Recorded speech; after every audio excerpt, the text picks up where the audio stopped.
Hi everyone, thanks for joining this webinar. Let me introduce you to the today's speaker of this webinar. So the topic of today's webinar is dynamic AI RAN orchestration for NVIDIA accelerated computing infrastructure. Sriram, who is going to take this webinar, is a co-founder and CTO at Arna Networks, and he heads the engineering team in Arna. And prior to Arna, Sriram was head of India engineering at data center business of Western Digital. And prior to Western Digital, Sriram was also a co-founder of a startup called Arohi Communications, which was later acquired by Emulex, and he was a vice president of technology at Emulex. So I invite Sriram to start this webinar.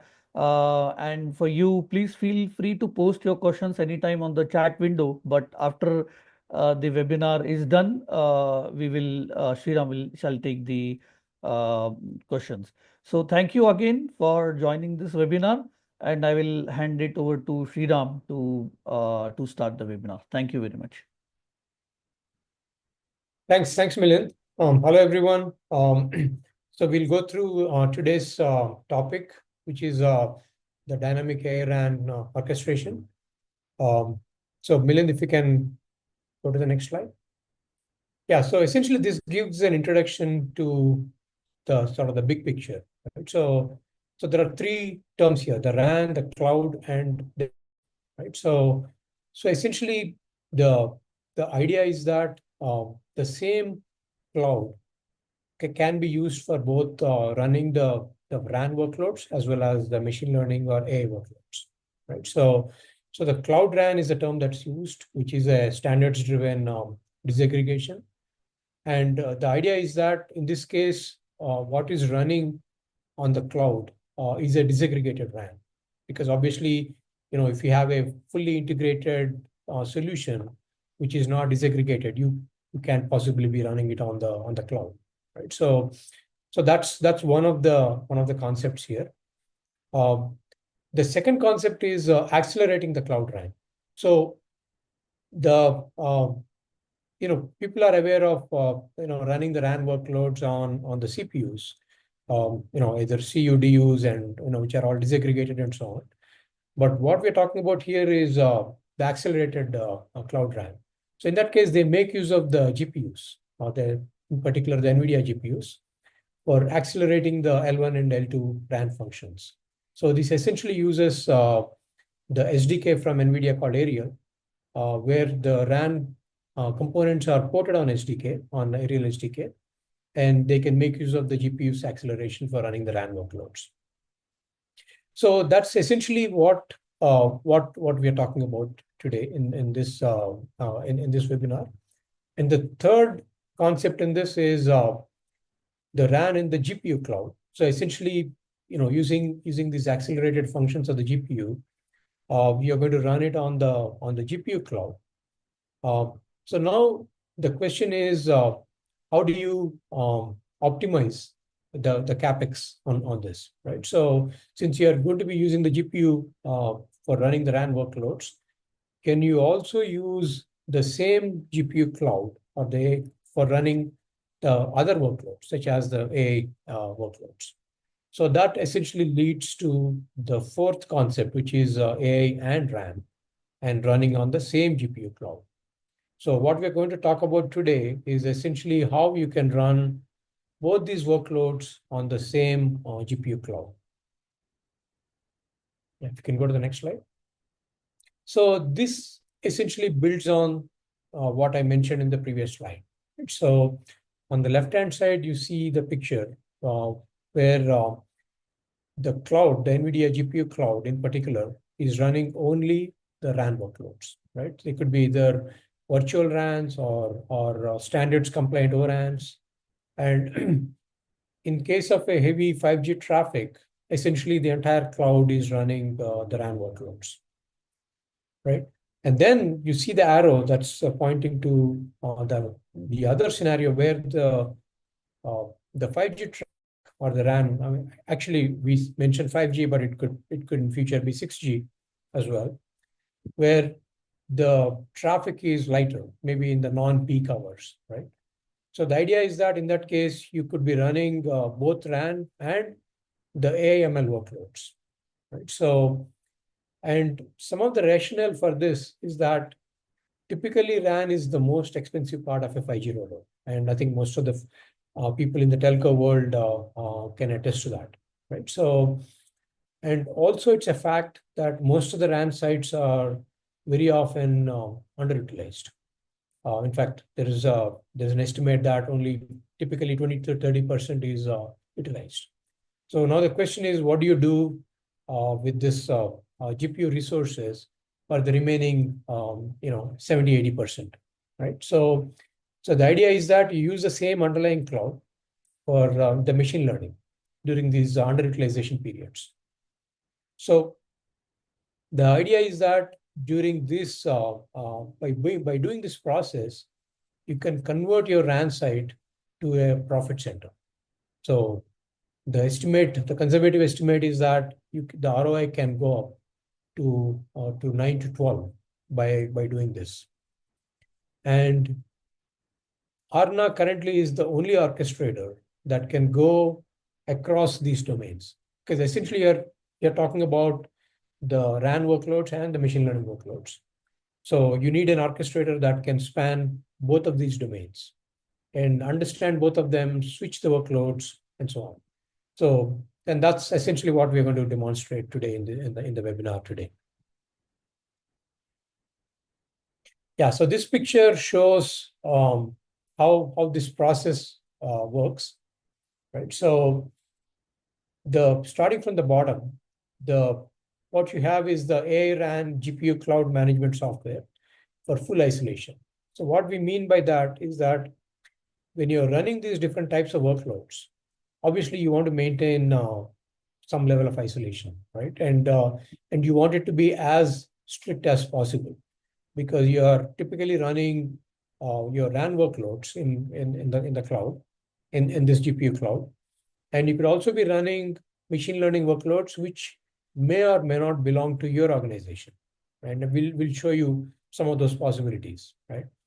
So in that case, you obviously want it to be well isolated, right? All the way from CPUs, GPUs, the networking, and if there is InfiniBand, the InfiniBand, and if it is a fractional GPU, you want it to be, again, using a technology like MIG to segment the GPUs and use them for both of these workloads, right?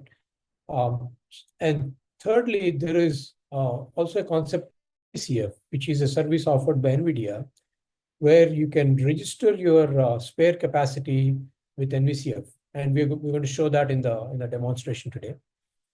And essentially, the top layer that we're seeing there is the dynamic switching. So what we mean by that is that you can essentially switch from one workload to the other workload and do that in a dynamic manner, right? So, and obviously you can do it statically, but nobody is really going to do that statically, right? So nobody's going to monitor, how much the RAN is running and what capacity your GPUs are being utilized, and then manually spin up, some machine learning workloads, or manually go register with NVCF with your spare capacity. So nobody's going to do that manually, right? So, so what you want is a solution that can do that dynamically by monitoring the resources.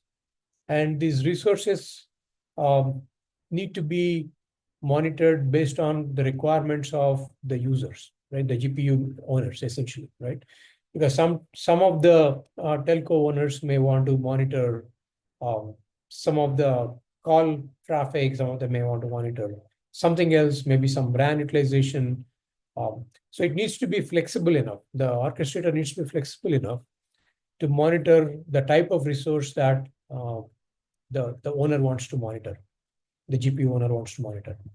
And that's essentially what we can enable in Arna's orchestration, where the type of resource that you want to monitor can be programmed.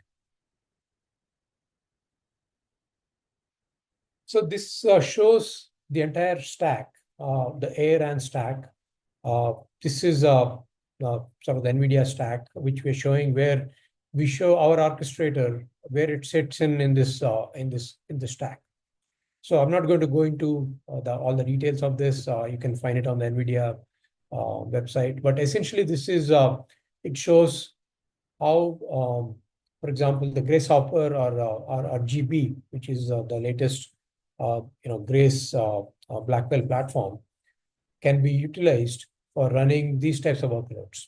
In this case, we are showing on the right-hand side, we are showing the RAN workloads, where there are disaggregated CUDUs, the UPF, the RIG, and they'll all be using as I mentioned, the aerial SDK to make use of the GPU acceleration. And on the left-hand side, you'll see the machine learning. So in this case, it could be NVIDIA NIMs, and or at the top, the NVIDIA Cloud Functions, the NVCF. And the orchestrator that we are talking about is something that's which can understand both of these workloads, can do the dynamic switching. Yeah, if you can go to the next slide. Yeah, so this shows some of the functionality that the AMCOP or the ARNAS orchestrator, which is also referred to as the CMS, the cloud management software, the functionality is. So you see three sort of the functions there. So the first one is infra orchestration, so which essentially means that you starting all the way from the bare metal, which could be the HGX, DGX servers or the MGX servers with Grace Hopper, where we can orchestrate that, bring up the operating system on that, using any of the provisioning tools, bring up the Kubernetes layers, because most of these cloud native functions are based on the Kubernetes, and also configure all the underlying switches, right? The front hall switch, the back hall switch. There could be a grandmaster present in the configuration. So configuring that. So essentially taking care of all the underlying infrastructure, right? So that's first part of the orchestration. The second part is the network service orchestration, right? So which could be the SMO. The SMO functions include the O1, O2 layers, or we could also work with the other SMOs, right? If there is another third-party SMO or a vendor-specific SMO, we could just be layered on top of that, right? In that case, we call it as an XMO. So essentially, in that case, we are not doing the direct configuration management of or performance management of the RAN functions. We could be using the vendor's SMO functions, and we could be just layered on top, right? So, or we could directly be the SMO. So if there's any other vendor, and some of them actually are completely disaggregated, where we can directly work with those functions directly. So both the models are possible, both the SMO and the XMO. And then there are other functions like splicing, non-real-time rig, configuring the radio units. So all of them can be performed by AMCOP or SMS.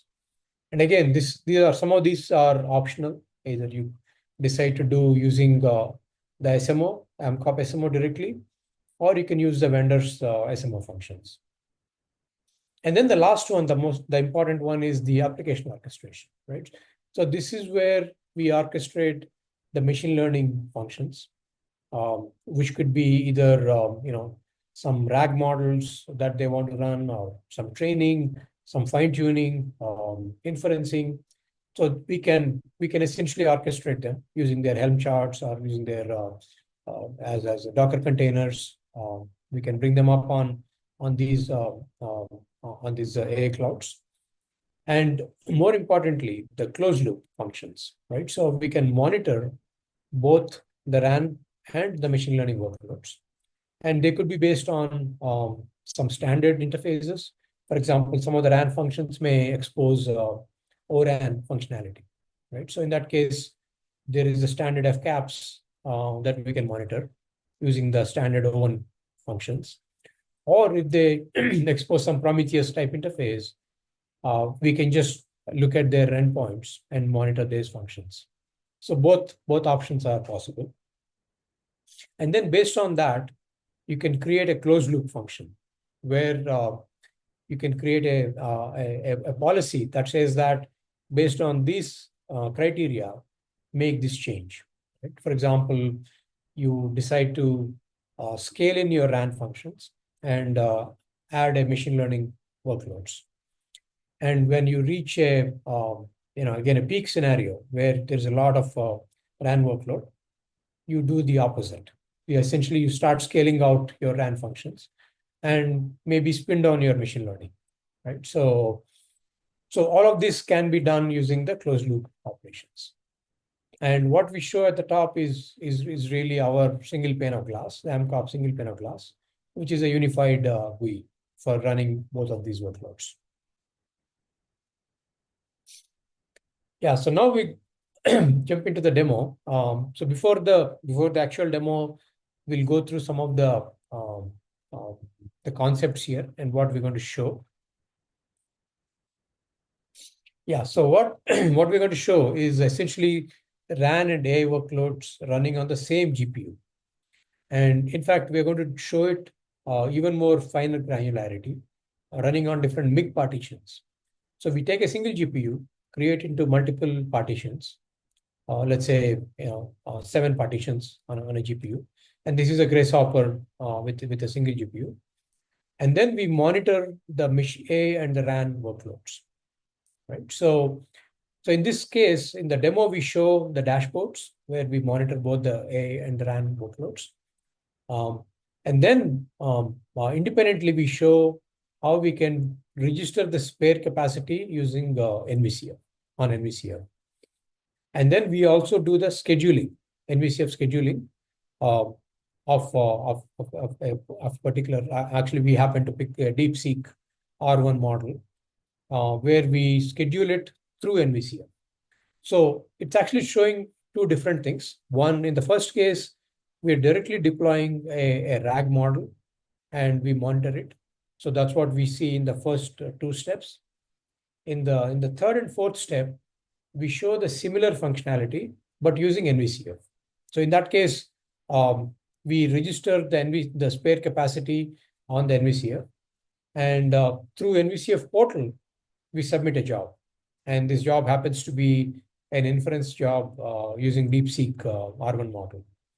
And then we show some queries running on that. So that's essentially what we show in the demo. So this shows, now we are showing a typical deployment architecture. So this is not the demo that we're going to show. So the demo we're going to show is a much smaller configuration. But in a typical deployment, this is how it will eventually look like, right? So let me spend a minute to kind of explain this, right? So on the left-hand side, you see a configuration, right? It's actually a 3-tier switch configuration. And we have the UFM, which is to manage InfiniBand. There's an InfiniBand switch. There is out-of-band network. And then what you see at the bottom are the nodes, right? In this case, we're showing HGX nodes, but it could be other types of nodes. It could be MGX, grasshopper nodes, DGX nodes. It can be anything, right? So, and then you also see a storage, right? There could be a storage that is needed for both RAN as well as the machine learning, right? So now what we have done in this case is that we have actually isolated each of these workloads. So you see the blue colored boxes, which are running the RAN workloads. And you also see the green colored boxes, which are the spare capacity. So in this case, the operator wants to provide all of the spare capacity and monetize it, right? So they could advertise that with NVCF. And then the NVCF service could schedule workloads on that, right? So now if you look at the picture on the right-hand side, right? Here we are showing the same thing, but the concept here is that the green boxes are elastic, right? So because the spare capacity typically is not static, right? So sometimes you may be your cloud may be fully utilized. So you may have enough customers or you may have enough RAN workload that's already running. So you don't want to advertise that as a spare capacity, right? But during the non-peak hours, you have some nodes freeing up, right? So in that case, you want to push them into this NVCF pool bucket, where you have more spare capacity that is advertised, and that could potentially be monetized because that capacity may be utilized by NVCF to run any workloads, right?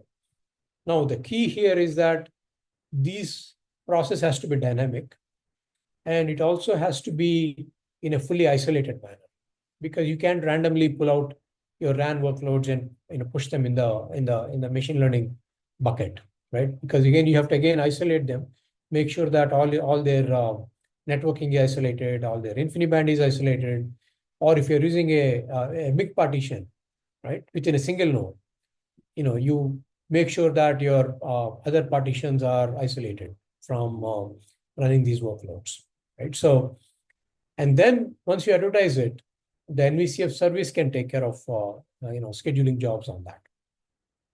Alternatively, instead of using NVCF, you could be running your own workloads, right? For example, if you have your own training jobs or your own inferencing jobs, which could be internal to your organization, right?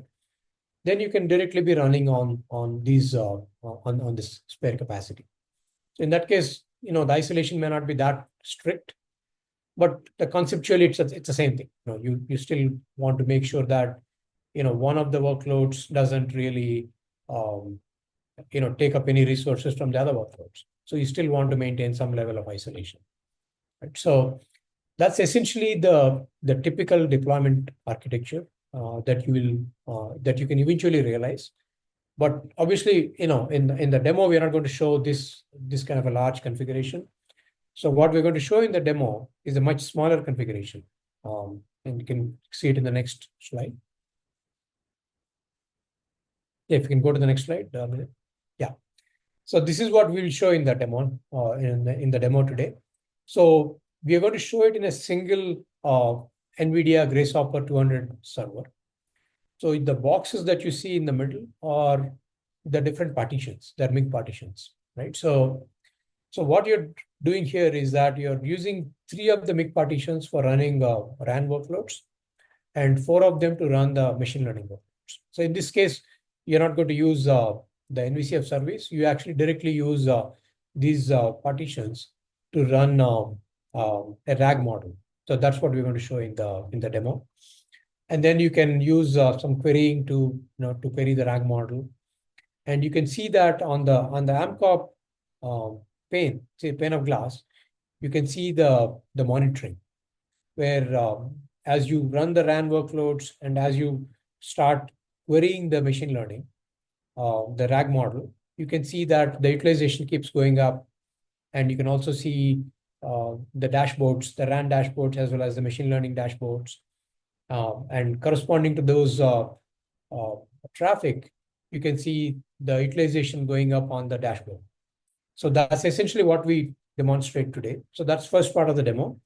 And then the second part will show a similar functionality, but in a slightly larger configuration with multiple nodes in a cluster and registering with NVCF. And again, conceptually the same thing. We run the DeepSeek model using NVCF. So these are the 2 distinct demos that we'll show today. Yeah, so with that, let me switch to the demo. It's a recorded demo, so I'll run through the demo, and then I'll, wherever required, I'll pause and explain what I've just talked about.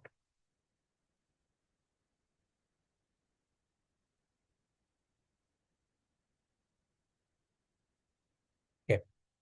So this is the dashboard. So in this case, the system is already prepared. So we have already deployed, we've already created the MIG partitions, and we've created both the RAN workloads as well as the RAG model, which queries some internal database for queries. So both of them are already deployed, and now we'll see that you're actually starting to run some simulated traffic on the RAN. and also you're running some queries. Right. So this is simulation test. So obviously we're not running the real RAN, we're running a simulated RAN. So you can see that through the simulation window, you can see that the RAN traffic is going up. And on the first dashboard, you can see the GPU utilization, right? So there are two dotted lines that you see. So one corresponds to the 5G RAN traffic, and the other one corresponds to the AI, which is really the RAG model that you're running, right? So you can see that roughly it's about 40/60. So you're running 3 of the MIG partitions for the RAN and 4 of the MIG partitions for the machine learning. So in this case, this is a static configuration. We're not actually changing it, but conceptually, you can imagine that the division between the partitions can be changed dynamically. So you can see that as the traffic goes up and the generated tokens starts going up, the utilization on the first window keeps going up.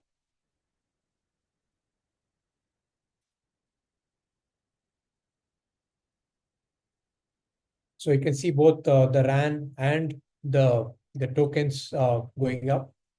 And corresponding to that, you can see that it's hitting close to 80% of the GPU.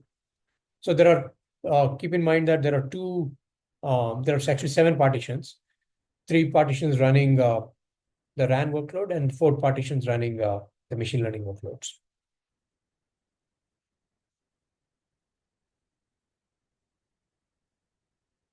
So you can see all the corresponding dashboards related to the RAN and also the machine learning traffic. So in a single pane of glass, the operator can now monitor both of them, both the 5G traffic as well as the RAN traffic, which is being run.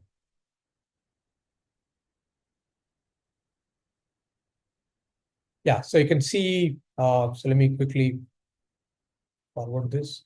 Yeah, so you can see that the active cells, the connected wireless subscribers, the completed AI requests, the throughput tokens. So these dashboards are fully configurable. So you can actually group them in a different way.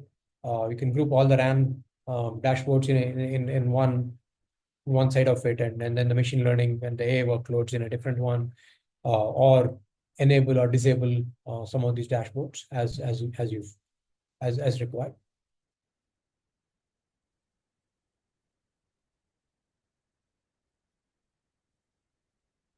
Yeah, so you can see that now, the utilization keeps changing.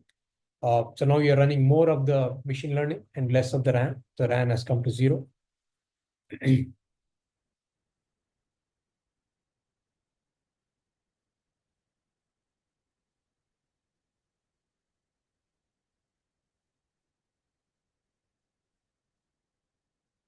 Yeah. So now we switch to the second part of the demo, which is the NVCF, right? So in the first part of the demo, we deployed these RAG models directly using their Helm charts. So we did not use the NVCF service to deploy them. But now what we're going to show is how you can accomplish the same functionality through NVCF, right? So in this case, what we're going to do is create a cluster and register that cluster with NVCF. And you can see how the cluster can be dynamically changed. You can go from 2 GPUs to 3 GPUs or 3 to 4 or whatever, right? And then you can see that reflects on the NVCF portal. And through NVCF, you can submit a job. And in this case, the job happens to be a DeepSeek model. So you will see how that works. So first you log into the CMS portal. So you can see that right now that nothing has been onboarded. So there are 2 tenants created. So in this case, conceptually the tenants are the RAN and the AI. The AI can also be the NVCF essentially. So these are the two tenants, NVCF and RAN. So now what we're going to do is allocate some resources, right? So essentially a cluster. So in this case, you're going to create a cluster, which is a Kubernetes cluster. So in the demo, we showed with a kind cluster, which is easier to set up, but this can be any cluster based on either upstream Kubernetes or OpenShift in case the customer has a OpenShift license, or it can be a kind cluster. So for the demos, we use a kind cluster.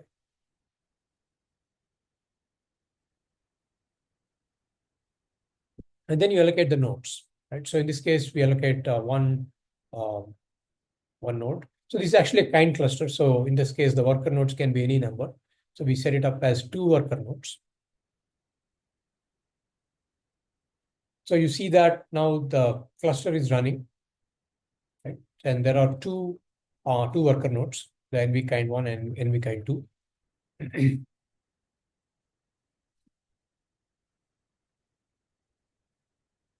So you can go back and see on the Kubernetes cluster.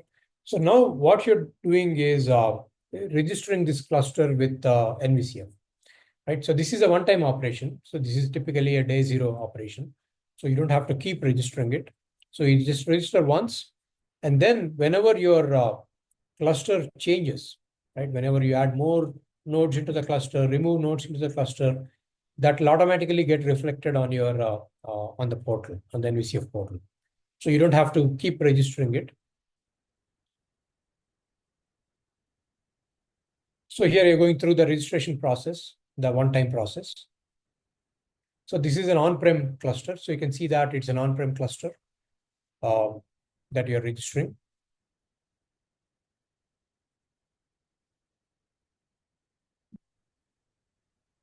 So once you register, the NVCF portal gives you a Helm command to run on your cluster, on your target cluster. So again, this is a one-time process. So this sets up the NVCF agent on your target cluster.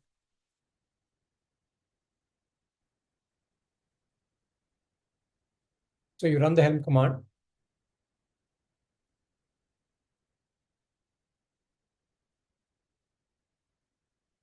And this essentially sets up the NVCF operator, NVCF agent on your cluster.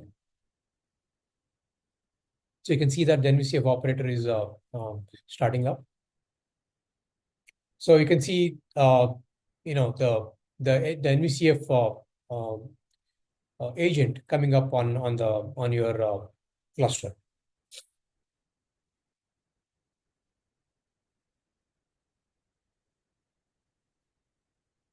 So now if you go back to the NVCF portal, you will see that your cluster is registered, right? So you can see that your cluster NVCF demo cluster, which is what we registered, and it's showing up with 2 GPUs, right? And both of them are not used, right? It's a 0 out of 2. So essentially this number 2 can keep changing, right? As you register more GPUs, this number keeps incrementing.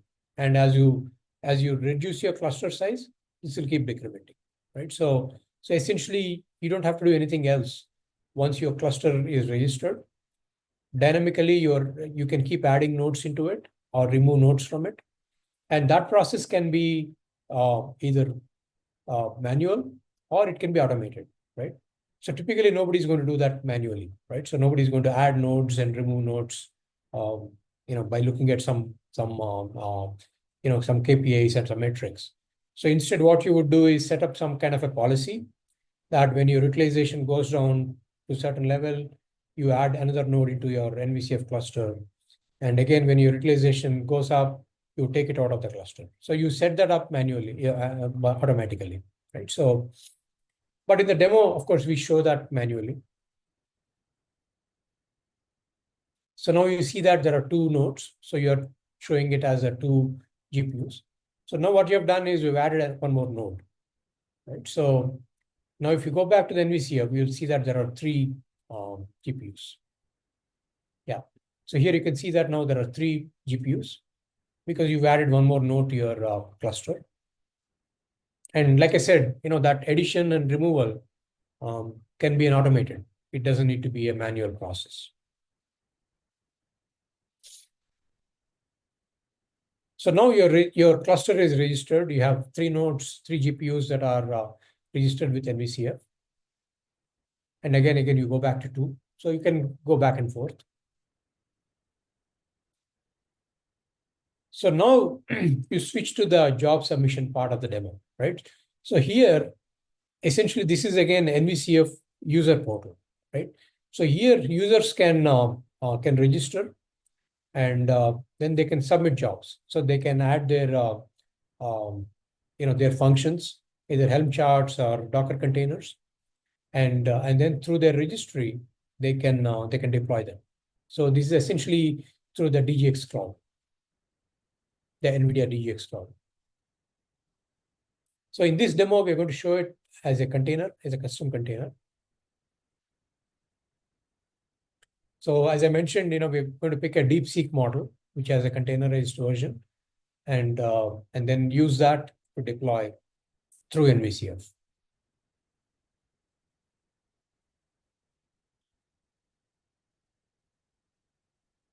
So again, this is all NVCF through NVCF portal.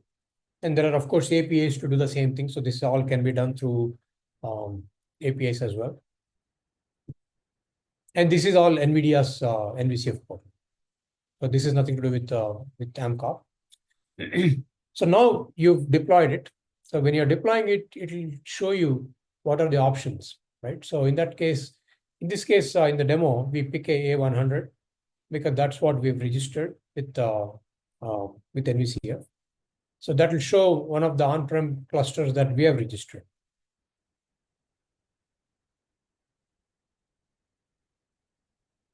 So you pick your on-prem cluster, which is the NVCF demo cluster that we just registered.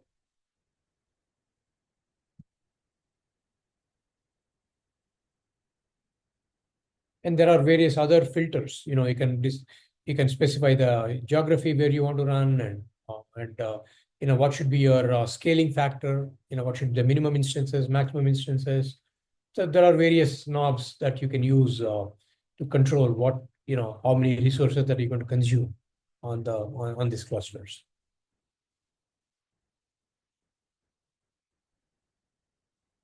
And finally, you deploy your version. So that's what you're going to do now.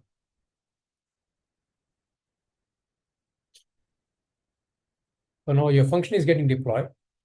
Now, remember that now your function is getting deployed on your on-prem cluster, which we have just registered. And through NVCF portal, you can see how it is getting utilized. Now you can go back to our cluster that we have registered, and you can see the logs.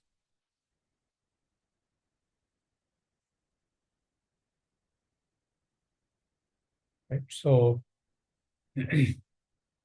and here we have also used a simple command line curl functions to query the model, right? So we are actually, since the DeepSeek R1 is running, we are querying it using a curl command, and you can see that the model responds.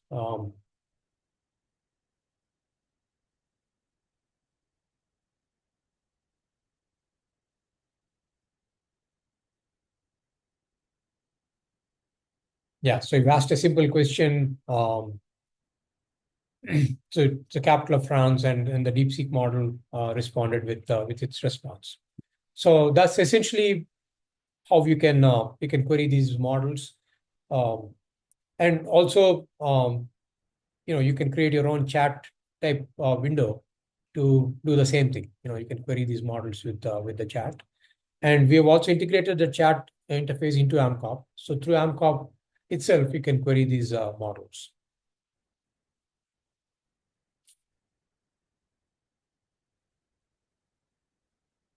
We'll just show a kind of a glimpse of that.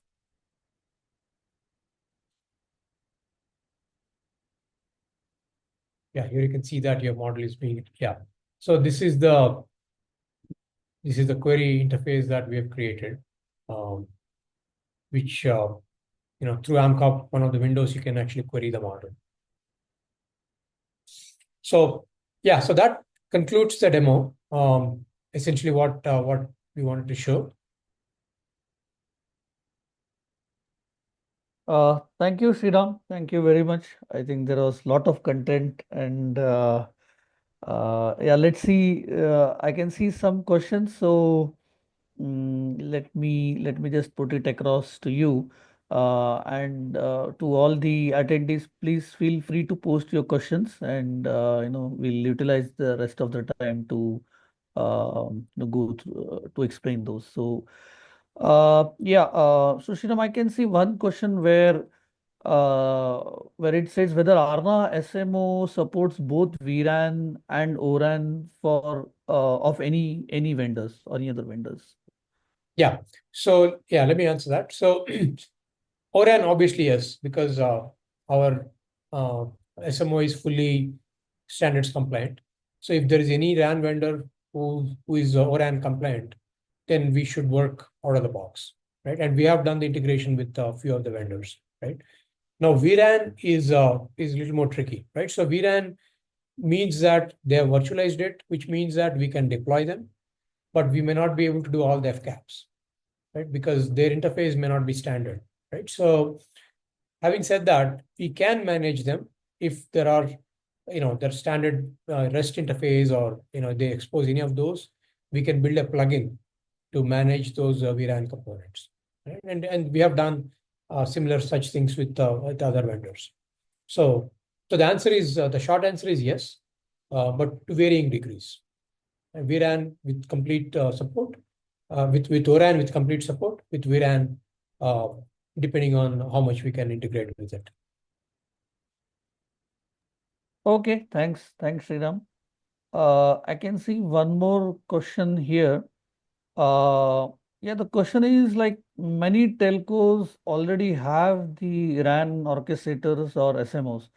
So how would Arna solution work and will be able to manage both RAN and AI workloads, especially given that telcos might have an existing RAN solution, but they don't have anything for AI workloads, while they both need to be managed in this way that was just demonstrated.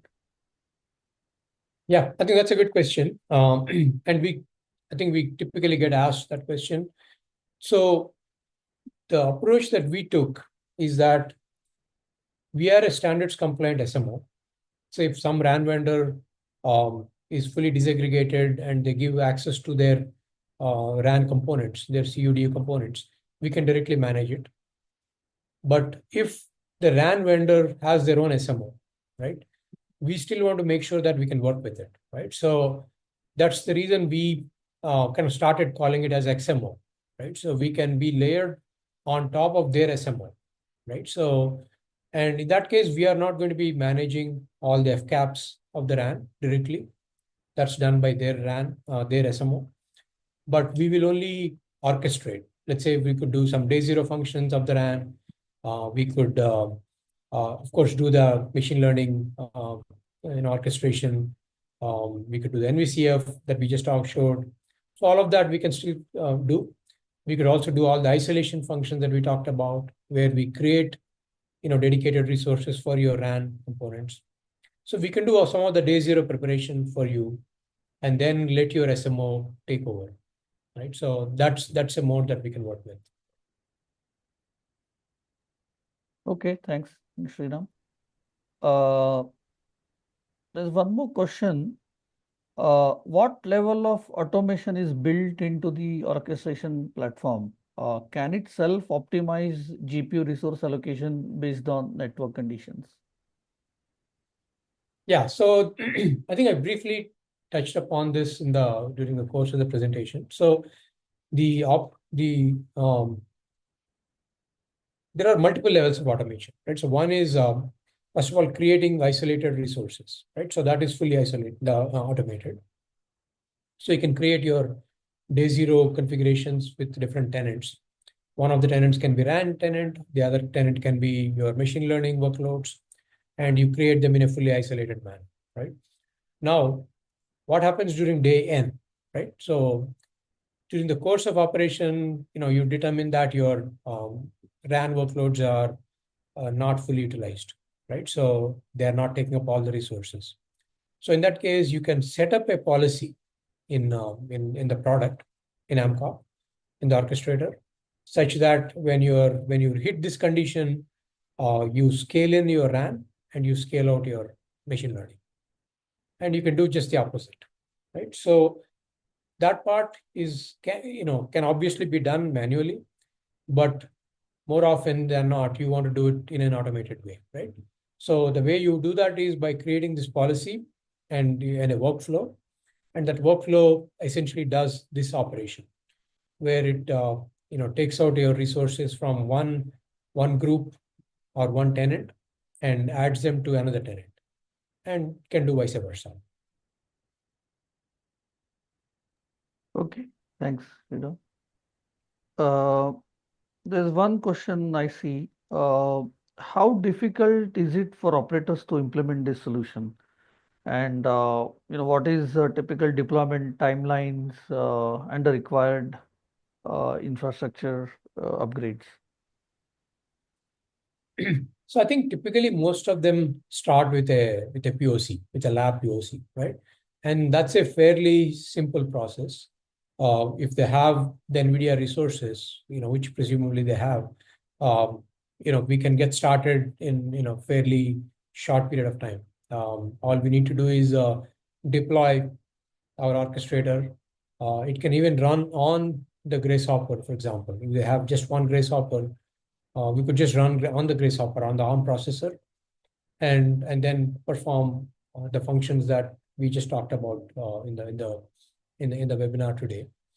And then of course going to production is a slightly more complex operation, right? So in that case, the time it takes will depend on their resources, whether they have one scalable unit, multiple SUs, what type of resources they have, either MGX, HGX, DGX. So it all depends on the other resources, the other switches. So it all depends on that. But starting up is a lab POC with a few Grace Hopper servers should be a fairly simple process, probably a matter of days.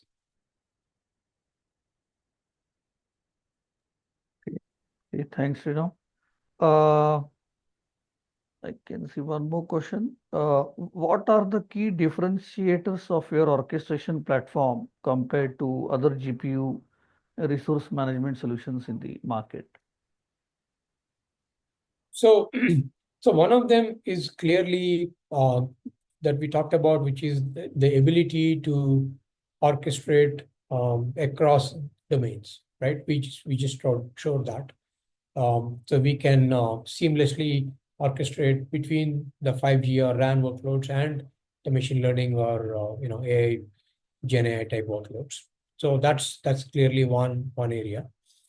Now, for more sort of a non-RAN type workloads, there are differentiators such as doing hard isolation, right? So the approach that we take is doing a hard isolation of all your resources, because typically for these types of workloads, you don't want to mix up your resources, right, across different domains.